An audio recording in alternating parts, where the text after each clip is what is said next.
திருப்பூர் மாவட்ட ஆட்சியர் அலுவலகத்தில் நடைபெற்ற கள ஆய்வு கூட்டத்தில் செப்டிக் டேங்க் தொழிலாளர்கள் 3 பேர் உயிரிழந்தது தொடர்பாக ஆலோசனை நடைபெற்றது.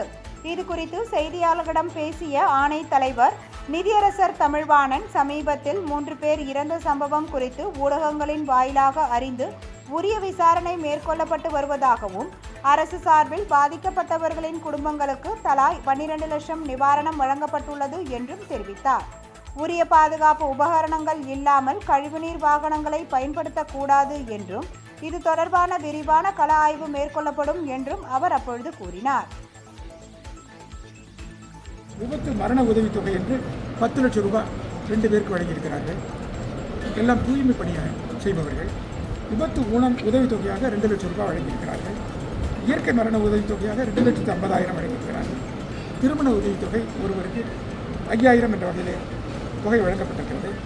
கல்வி உதவித்தொகை 97 பேருக்கு 1,63,150 வழங்கப்பட்டிருக்கிறது. மொத்தம் 16,18,150 வழங்கப்பட்டிருக்கிறது.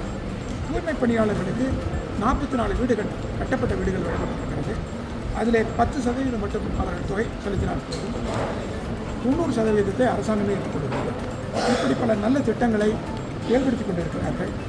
இந்த நாங்கள் குறுகிய இடைவெளியிலே உடனே திட்டமிட்டு வந்தோம். என செய்தித்தாள்களிலும் ஊடகங்களிலும் பார்த்தது அறிந்து நாங்கள் எங்கள் ஆணையத்திலிருந்து புறப்பட்டு வந்தோம்.